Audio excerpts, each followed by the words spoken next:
My next guest, the founder of the Free Speech Union in the UK. As I said, it's a bit of an upgrade from talking to Jonathan Ayling, which we do here on a regular basis. But Toby Young from Free Speech Union UK in New Zealand at the moment.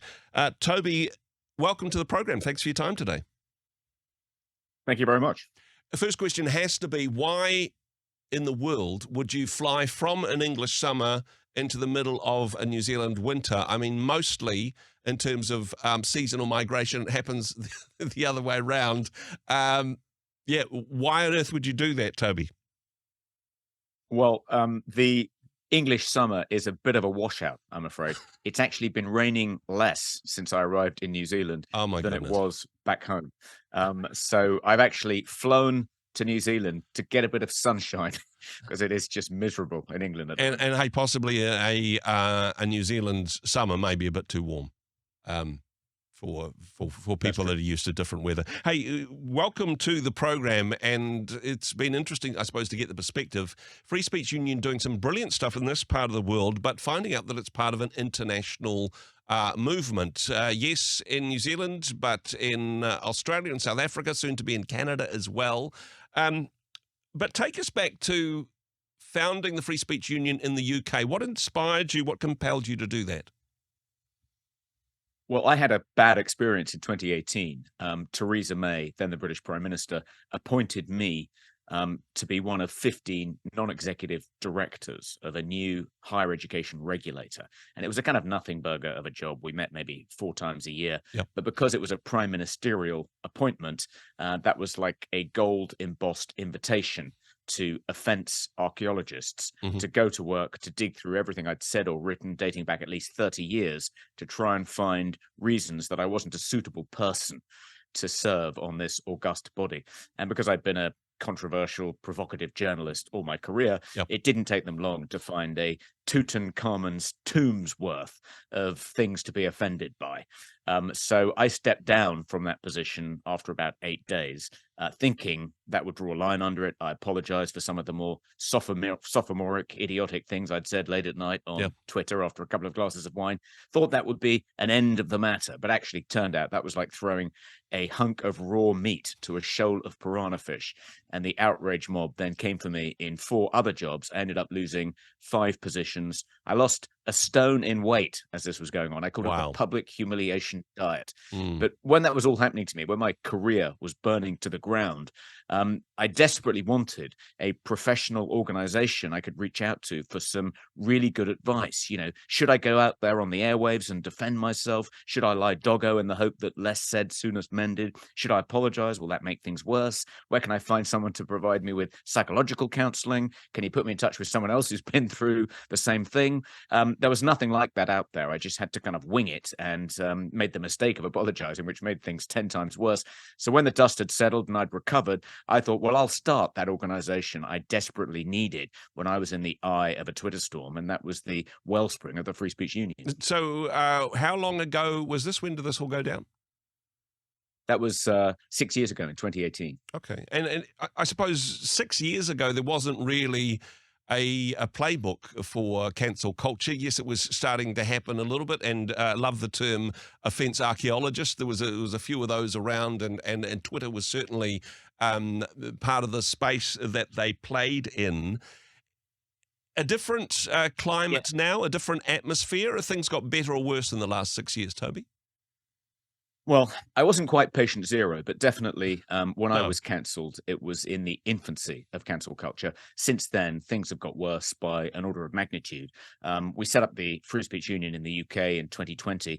Since then, it's grown very quickly. We've got over 14,000 members, 23 members of staff, annual budget of £1.6 million, and we've taken on 2,500 plus cases over the course of the last 4 and a bit years. And demand for our services from people who've got into trouble. We don't defend people who've said anything unlawful. We just defend people who've got into trouble for exercising their right to lawful speech. Many Christians, actually, in the UK have got into trouble, street preachers, people who believe in Orthodox Christian views about homosexual marriage. We often go to bat for people like that.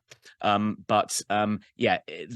demand for our services is almost limitless. And I think it's going to increase exponentially when Keir Starmer, the leader of the Labour Party, wins a super majority in a couple of weeks' time. Yeah, and that looks almost inevitable. That is the way things are going. There's been some interesting critique of the free speech movement generally, in particular by traditional media, perhaps, that free speech is a right-wing agenda. That free speech is this group of people that are peddling a particular point of view. That they're pushing back against other people's free rights with hate speech. How would you respond to that, Toby? Yeah, a lot of people made that criticism of the Free Speech Union in the UK when we set it up 4 and a bit years ago, just as they've made that criticism of the New Zealand Free Speech Union when it was set up in 21. One of the things that gives the lie to that accusation is that when you look through our case files, the people we've helped more than anyone else, the single largest category in our case files, we label sex and gender. Yep. And the overwhelming majority of those cases are gender critical feminists, left-wing women of a certain age who speak up about they don't think it's right that they should have to get changed in gender neutral bathrooms. They don't think biological men should be allowed to compete against women in women's sports. And they get into awful trouble for expressing that view, for defending sex-based women's rights. We've defended literally over 1,000 gender critical feminists, and the vast majority are traditional left. So the idea that it's only male, pale and stale conservatives like me who have to stand up for free speech and who are under threat from woke cancellation mobs is a myth. The people who are being targeted in the UK, and I think in New Zealand too, Australia, across the Anglosphere, the people who are most at risk of getting into trouble for exercising their right to lawful free speech are left-wing feminists of a certain age. So the idea that it's just for folks like us is for the birds. You did mention of a certain age. Is it perhaps a generational thing? Is it perhaps traditional values versus the new way of thinking, which is certainly emerging within various clusters on social media? Is it a social media issue divided along ideological and perhaps even generational lines? Well, I think amongst certain sections of the radical progressive left, there is this misconception that free speech really only benefits the powerful, the privileged, and that by allowing heteronormative white men to speak their minds in the public square, you're intimidating, you're drowning out the voices of marginalized, historically disadvantaged groups. So we have to rein in the free speech of people like us in order to create a space for vulnerable, less confident, historically marginalized people to speak. But that is a silly misconception. If you look at the history of civil rights struggles from the suffragette movement in Britain to the civil rights movement in the US, it's because of free speech that they've been able to make the case, to make the argument for being more fully included, for having a full suite of rights. The civil rights movement in America wouldn't have got off the ground without the First Amendment and without the ACLU defending the First Amendment rights of civil rights protesters to protest, to march, to organize. So free speech actually is the friend of historically disadvantaged groups. It's not the friend of the rich, the powerful, the privileged. And I think we have to get that clear. We have to make that clear to younger people who have this misconception that free speech is only something that benefits people like us. What do you think has caused this sort of cancel culture tribalism? I mean, it kind of surged after COVID, and hey, maybe this is another thing we can blame the pandemic for, I suppose. Or is it more of a social media thing? Where do you think the roots of this type of silo thinking have come from, Toby?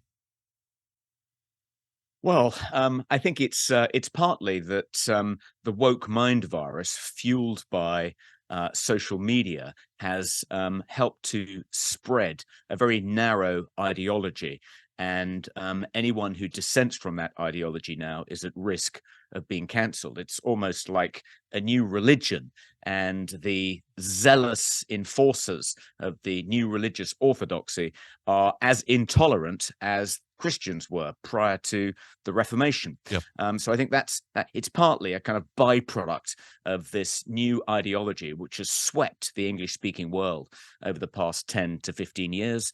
I think it's also I think sometimes when we think about this, we think, well, why is free speech? Why are liberal norms under assault across the English-speaking world? And we try and reach for explanations, but maybe the default position in human societies is to punish, to excommunicate people who trample on our most sacred values, people who say things we find offensive. And it's taken an enormous amount of work and cultivation to create space for dissent and to make people more tolerant and to allow dissident voices to be heard without being punished. And maybe if we stop cultivating those particular values, the institutions which uphold those values, then we just naturally default to this less sophisticated, more primitive form of society. And that seems to be what's happening. So, what we saw in China during the Cultural Revolution, what we saw during the McCarthyite period in America in the 1950s. Societies are always threatened to be overwhelmed by these phases of intense intolerance. And that seems to be one of the cycles we're in at the moment. And my fear is that unless we stand up for free speech, unless we push back against this intolerance, we'll lose one of the most precious legacies of our Western liberal inheritance. One of the challenges, of course, of this is people who, you describe as infected by the woke mind virus. These people have free speech as well. If it's not for all of us, it can't be for any of us. So the people that cancelled you, for example, they have the rights of free speech. If the Free Speech Union stands on these principles, then these people have the right to protest. They have the right to say objectionable things that you don't like on social media. Yes, I think that's true. And often people who, like me, are conservatives, but who defend free speech, have to defend the free speech of our political opponents, however much we disagree with them. And a good example, I guess, are the pro-Palestinian protesters. Yep. Many of the people who said to me 4.5 years ago, there's no free speech crisis. It's all just a right-wing culture warrior invention to bash lefties about the head with, are now suddenly finding their own free speech rights under threat and realizing that free speech actually is something that protects them just as it protects their political opponents. Ira Silver, the legendary ex-head of the ACLU, the big pro-First Amendment American lobby group, he came up with this great phrase. He said that when the enemies are in your sight on the battlefield, it can seem like a good idea to restrict free speech. But actually, it's a bit like releasing poison gas. You release the gas, and then the wind changes, and the speech restrictions blow back in your face. And that seems to be what's happening to all the pro-Palestinian protesters who now find themselves getting into trouble. Have we lost the joy of a good argument? And hey, maybe this confession says a little bit about either my profession or my personality, but just really engaging with somebody that you perhaps don't have that much in common with, genuinely listening to their point of view, and enjoying the process of broadening our minds by getting a different perspective on that. This seems to be a dying art, particularly in public media and social media. Yes, I think we are losing that ability to disagree agreeably, and it's something we need to get back. I think one of the reasons for that is that too many universities have introduced trigger warnings, safe spaces. They've prohibited microaggressions. People with challenging, controversial views have been no platformed when they try and come and speak on campus. And this idea, we've allowed this idea to grow up that people need to be protected from hearing disagreeable points of view, that if they hear something that upsets them or offends them, that's going to wreak havoc with their mental well-being. And we've wrapped a generation in cotton wool. and overprotected them. And we've created a generation of snowflakes who don't know how to disagree, who don't know how to cope with, robust challenge, intellectual challenge. And actually, we're doing them no favors by cultivating this idea that they need to be protected from hearing disagreeable things, that they are these sensitive, fragile plants who will easily be crushed by a gale of opposition. That's not going to help them be resilient. That's not going to set them up well for life. They're always going to hear things they find disagreeable in wider society. We need to give them the tools to cope with that. We need to make them more resilient. We need to teach them how to engage in debate, in discussion, even robust debate, without feeling sort of personally upset or traumatized by it. Toby, you've got some pretty strong views and opinions on a range of different topics. Are you still open to be persuaded? Are there some things where you go, hey, I've got a very strong opinion on this whatever particular issue? Is there still space in your mind intellectually to go, but I'd love to have a conversation with somebody who is equally passionate about the opposite point of view? Yes, I love arguing. My father was a socialist. He was, first of all, a member of the Communist Party, and eventually ended up in the British Labour Party. And we profoundly disagreed about everything when it came to politics. And we used to spend our supper times arguing about politics. Sometimes those arguments stretched long into the evening.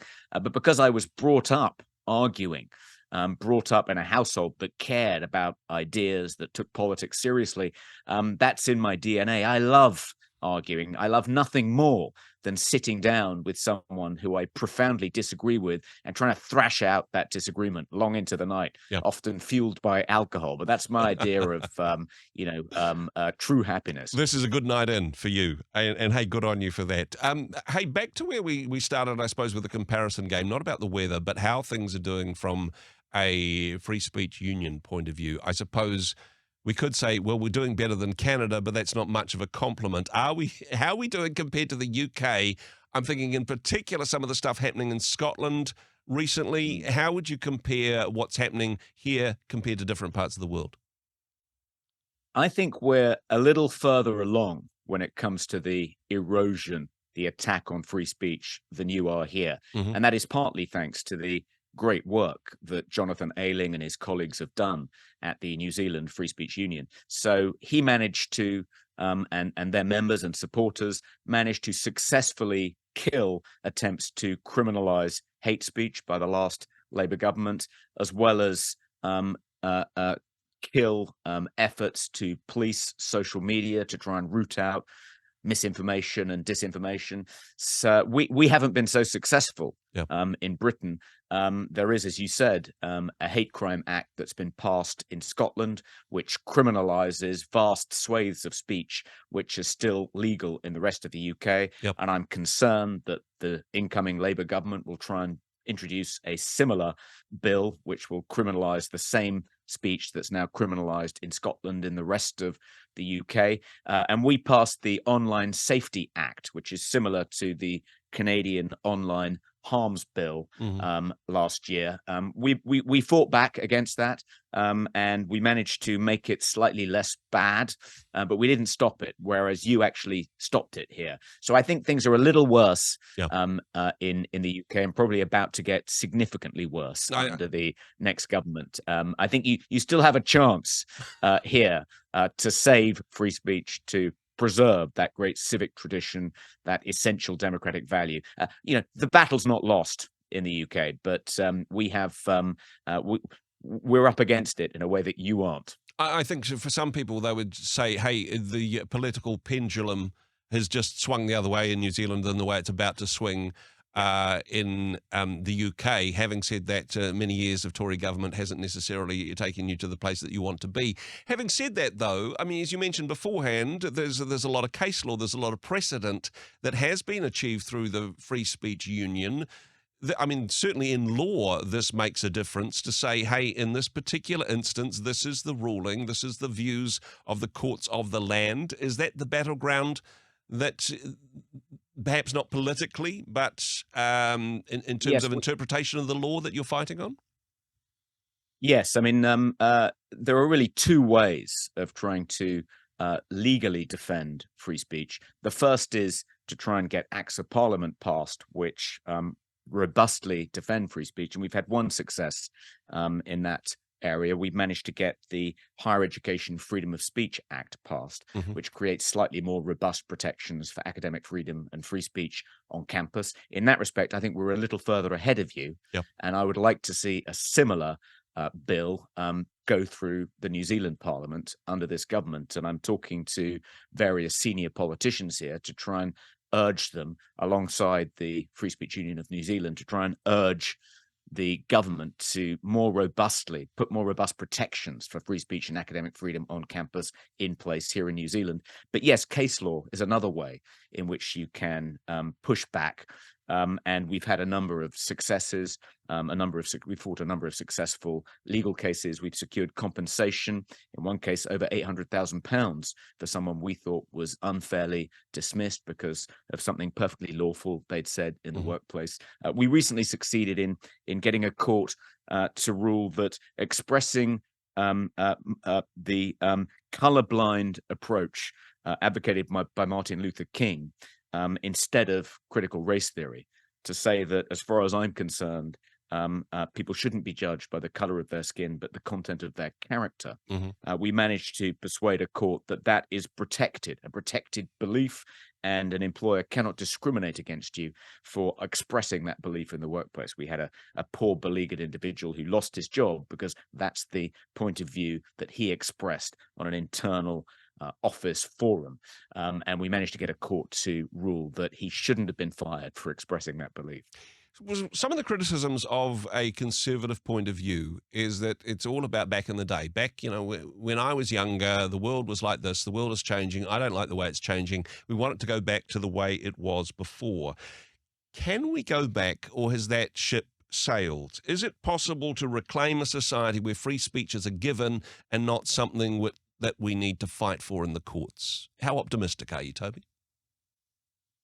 Well, I'm reasonably optimistic. I think when you look at the various assaults on free speech across the English-speaking world, I think it's fair to say that even though people like Jonathan, me in the UK, our various supporters, colleagues, even though we've won a number of significant battles, it still feels like we're losing the war. Yeah. But nevertheless, I think if we continue to fight, if we continue to stand up to the bullies that want to silence those whose opinions they disagree with, we can eventually win this particular war. But it's a long struggle, and it'll probably be a generational fight that we'll have to win. But in the long run, I'm optimistic. Toby, thank you so much for your time. Very much appreciate your conversation and the work that you are doing. Hopefully the weather behaves itself for the rest of your time here in New Zealand. But thanks very much for joining us today. Thank you. It's been a pleasure. Hey, thanks very much for joining us in the Rhema studio. Thanks very much for watching the interview. It's kind of nice to have an audience, actually. And if you did like what you watched, then do give us a like, do give us the thumbs up. And if you'd like to see more interviews like that one, or perhaps even better, subscribe and those interviews will come straight to you. Don't forget to turn on your notifications, and we'll see you in the next one. Cheers.